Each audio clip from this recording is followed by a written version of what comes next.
Hello there, everyone. The Andrade here, and welcome back to episode. I don't remember what episode I am on. 27, 26, 25. Honestly, I forgot to look before I started this, so whatever.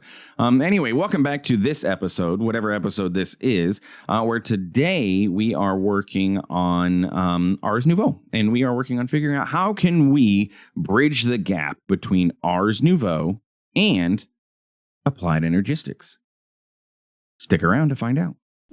Guy told me today that he did not know what cloning is. I told him that makes two of us.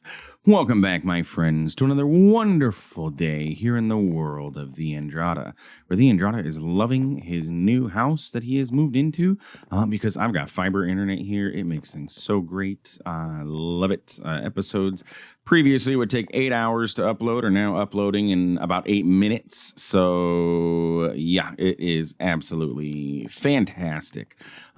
Anyway, gushing about my fiber internet aside, I really missed it. I used to have fiber long ago, and it's so nice to have it back. Anyway, today I'd like to work on, continuing our exploration and our progression in our plushies, specifically the Wither plushie here. We're so close to being able to get the Wither plushie. Like, we have pretty much everything that we would need, except for a rose bush. I never did go find a rose bush, but I don't think that part's going to be terribly too difficult to do. It's the Ars Nouveau glyph of Wither part that is, and it's not even complicated. Really, honestly, this is really easy to do, but I know we're going to need more of these essences throughout. I think we're going to need more of the essences throughout the series. Like, I'm going to assume I'm just going to make more of them, and then we're going to see what happens with them, right? I want to see if we can't automate the essence, even if it becomes completely unnecessary and we don't need those at all. I still want to do it just because we've never done it before, and I'm looking for something new to do in this pack. Because a lot of the stuff that we've been doing lately has been same old stuff that we've been done. It's very samey. So yeah, I want to try and do something new. Speaking of new, it's not new at all, but I do want to check on my redstone reserves and my coal. Okay, yeah, we're doing okay on those. And how about, what is that? Dry ice from Powa? How are we doing there? Pretty hunky-dory too. Speaking of dry ice, another tangent. Let's head to our quarry because it's been a long time since we've been over here. Yeah, our quarry's picked up quite a bit of stuff. I don't know what these stone cutters are used for. Or these geodes. It says you have to right-click and shift right-click a stone cutter to open it. So something that we could look into, I guess, in the future. It looks like we've killed quite a few more apotheosis bosses and stuff like that. I guess these are from apotheosis bosses, though they don't have names. So I'm actually kind of curious where these come from, because usually apotheosis boss stuff has names.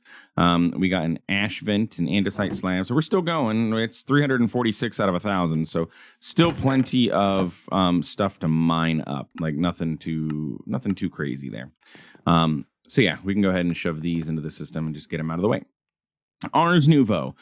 So there's a couple things that I want to work on in Ars Nouveau. I want to work on automating all of these essences, and I think we should be able to do it fairly easily with a modular router and a pattern provider. The only thing that makes me hesitate is if I look inside of my spellbook, which, by the way, I had to make a new spellbook because the Archmage spellbook was used in our Evoker. So I'm at Mage, and I haven't upgraded it to Archmage because I need another Wild and Tribute, and we don't have that. Or do we? Is it consumed? Yeah, it's consumed. Okay. So Mage is fine. I don't plan on making higher tier spells. It's more for this portion of things. Anyway, if I look inside of the imbuement chamber and I read about what the imbuement chamber is, because this is the block that's going to make the essences, it says the items and pedestals are not consumed. Does that apply for these essences? Because it's going to change how I want to automate this. If they're not consumed, that's kind of great. I don't have to provide them other than a source gem when needed. However, that means I would need to set up separate processes for each of these, I guess. Or I could have, man, I could do one that pulls everything out when it's not. Nah, I'd rather just, I don't feel like dealing with that. So I'd probably just rather pull it all out. Maybe if it has a comparator signal when it's done, I don't know. We'll see. Before we get into that, though, I want to work on getting our source into applied energistics through the use of Ars Energistique. we can actually add Ars Nouveau source into our applied energistic systems and have access to it anywhere we want using an exporter, which is pretty great. I think we just use an exporter. We'll find that out for sure as we go through. I'm picking up bamboo and stuff over there, so let's get rid of that. Anyway, so Ars Energistique. So I want to make myself an ME source cell housing. And then from there, it's actually pretty simple to go ahead. I would just need to make a 256 and I can have a 256. Or I can, it doesn't look like I'm going to add like the million one or the 200K item block or whatever it was we had before. But I can go ahead and kick off the 256. So this is processing everything. And then we can work on getting this, because this is going to require us to do a little bit of work here. First, we're going to need an item cell housing, which shouldn't be terribly too difficult to get. We should have everything we need for that. So easy peasy there. The rest of it, though, is where it's going to get a little complicated. It's really only these two that gets complicated. So we're going to need 1, 2, 3, 4 gold and 2 source gems. So we can grab those. Gold and source gems. And then it's just those two, I think it's abjuration essence, manipulation essence that we need in order to complete this craft. And then for our glyph of wither, that's what we need the abjuration essence for ultimately. So yeah, we just need to work on getting these. And getting these is not terribly too difficult. And this is going to test our setup here to see how does this actually work. So we need 2 of these. So I want 2 stone buttons, 2 redstone, 2 clocks. And again, we may not need 2, but I'm going to grab 2 just to be safe. 2 stone buttons, 2 pieces of redstone, and something else that I cannot remember at the moment. 2 clocks and then 2 source gems. Wrong clock. Clock. And then source gem. And then we have our 256K available to us for, well, everything we need. Now, in order to get this done, though, we need to get ourselves the imbuement, or this one is an enchanting apparatus. So we're going to need to get ourselves an enchanting apparatus, which should be fairly simple. We have all of this stuff available to us. With the enchanting apparatus, that does require you to have an arcane core attached to it. So we need to get some of this source stone, which is EMCable. So we can grab some source stone and just grab a bunch of that and throw that into there. So arcane core requires a source stone, or an enchanting apparatus needs an arcane core, sits on top of it. And then we're going to need some pedestals, and the pedestals are where we're going to actually put the items that we have. So for this, we're going to need a total of 1, 2, 3, 4, 5, 6, 7 pedestals. So we'll grab those. That's for the enchanting apparatus. For the imbuement chamber, which is also a block we are going to need, because that's what's going to help us get these guys initially, we need 3 total pedestals. And I do want to make separate ones because we can set any of this up to be automated with modular routers and a pattern provider. So if we eventually need more enchanting apparatus stuff, we can do that. It shouldn't be fairly difficult at all. The difficult part is, where do I set this up? And I think we decided that my enchanting room is where Ars Nouveau stuff is going to be. My only problem with that right now is I don't have any source available. However, I have source over here. I did find out that when the mob crusher kills mobs, it does trigger a source creation. So these jars are getting full, I think. Yes. I'm pretty sure they're spawning in there. Maybe it's not getting full. So we may need to switch this over from being, switch back over to the mob crusher so that way we can get source going out of this. Anyway, for now, though, I don't need to worry about it. So let's see. How many source jars do I have in my system? 2. So we can go ahead and take 2 of these really quick and then replace them for... Is my magnet on? Oh, I'm in a no magnet zone. We can replace it with those 2, and then we can figure that out later. We're going to end up having to figure it out anyway. We'll probably only have 1 source jar and have it feed into our system. So, yeah. Anyway, back to our enchanting room. So in our enchanting room down here, this is where Ars Nouveau is going to live. And I do love the pillars that we have. Actually, you know what? We can go ahead and get rid of this supporting pillar, I think. And then we can put the blocks over here. I think that'll be the best for our setup here. I am going to go ahead, grab all of this loot, and then break this barrel and just to make sure that we have, room for everything. And then we'll shove all of this stuff inside. It's a pretty good enchant. There it goes. I'm like, why wouldn't that go in? Barrel, that containment jar, and this shale pillar. Okay. So cool. Now, the imbuement chamber, honestly, you actually don't need source available to the area. The imbuement chamber will suck ambient source from the world, which is kind of nice. It's not very fast if you do it that way, but it does work. So you don't necessarily have to provide it source. So just something to keep in mind. Now, for our imbuement chamber, you do have to have your pedestals 1 block away. So we're going to have a slight gap there. And then we can go ahead and get our source jar, and we can place him or her there. From there, we can go ahead and make our our manipulation essence. So that was going to be a stone button. Remember, this is going to test to see, does this actually use these things? Because if it doesn't, we can just set up a bunch of these around the room, and then we just have to feed source gems into this. A pattern provider with a source gem, bada bing, bada boom, we get the thing out, and pretty simple, okay? Source gem goes on in, and no recipe. They must be within the 1 block cube around the chamber. Did I put these too far? Is that making sure I have everything I need? Yeah. Sorry if you are hearing my cat meow. The cat, first, I don't know what his issue is. We moved into the house, and he is just being a weirdo about everything. just life. He ain't liking the new house. It's going to take him a little while to adjust. Anyway, okay, so stone button, redstone, and oh, interesting that those clocks stacked now. I lost that piece of redstone, so I want to make sure I have that. And then a source gem. There we go. Okay, so crafting manipulation essence, and if you add a source jar to the area, it's going to use 20% of it, and it will speed up the process. So let's see. Okay, it does not. Okay, the book did not lie to me. It is true. It does not use the blocks around. So what that would mean, I just need to set up multiple imbuement chambers going around, and then I just need to provide source gems, and we have the crafts going. Now, with that being said, let's see how fast it is without source in the area. Okay, it is significantly slower. It's about 1 progress every, 1, 2, 3-ish, 4 seconds or so. I guess what we could do is set these up, put a requester.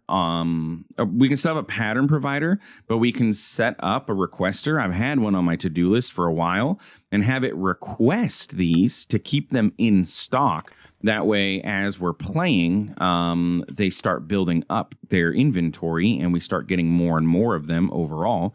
That could be something, instead of requesting them on demand, and then I wouldn't have to worry about getting source in the area at all. I would just be able to, use ambient source from this area to accrue multiple of these over time. We'll see. Anyway, with that being done, though, I now have the 2 manipulation essence that I'm going to need to set up my enchanting apparatus and my arcane core. So we can go ahead and set this up. I guess over here looks good to me. So we're going to have our arcane core, and then our enchanting apparatus is going to sit on top of it.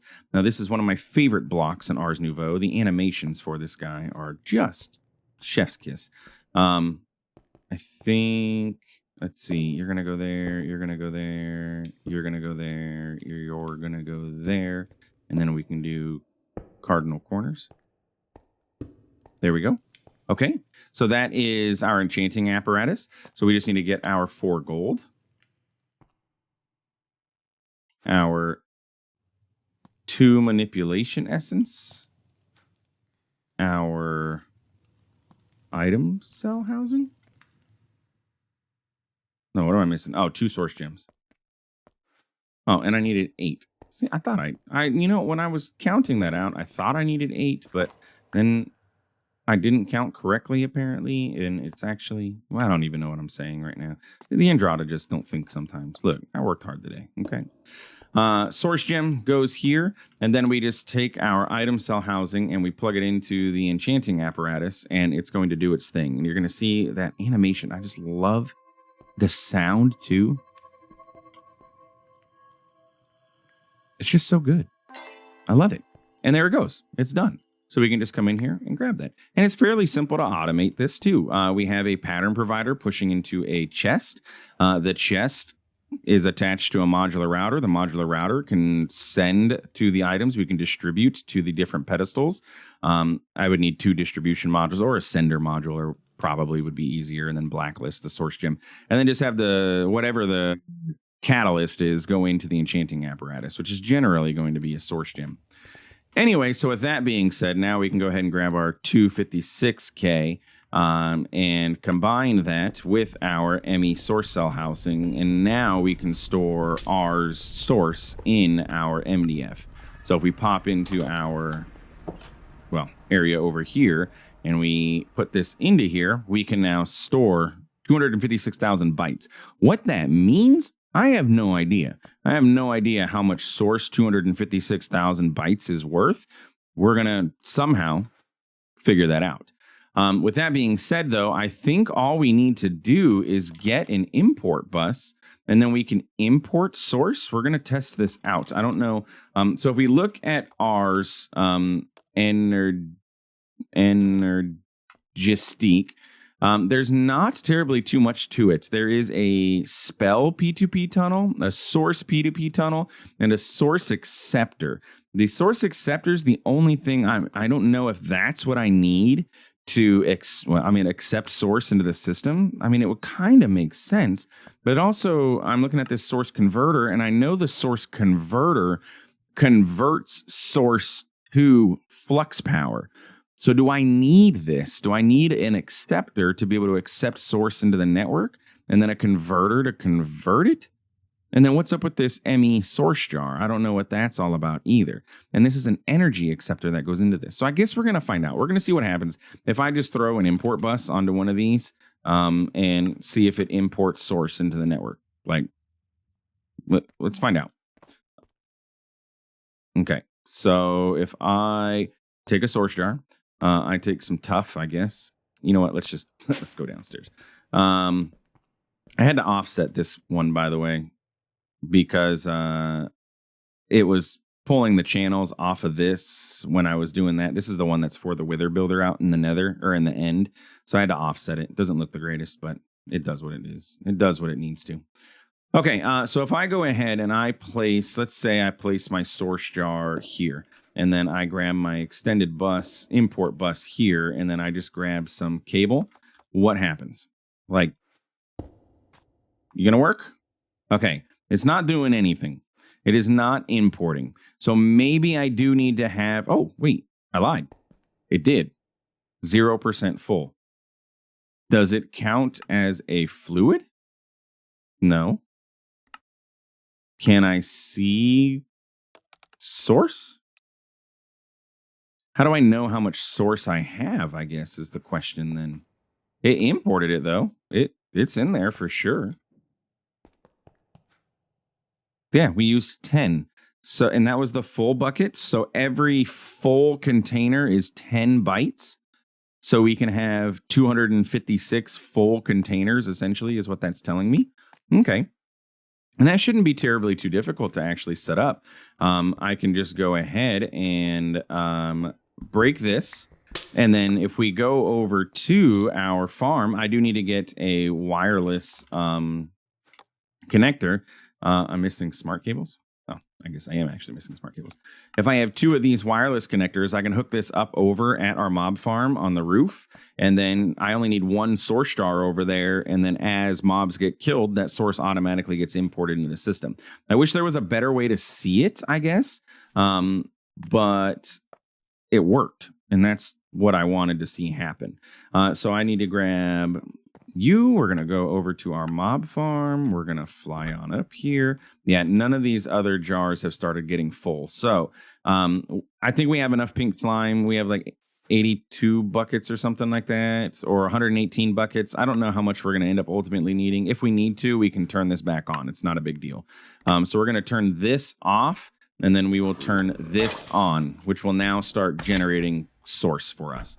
We can go ahead and break all of these source jars that are here. Can you do the thing? Thank you. All of the source jars can be broken except for one. That one is going to get our import bus. And I'm going to move it to the back because I don't like the look of it. So we're going to do this. Then we will get a wireless connector. We're going to pair that.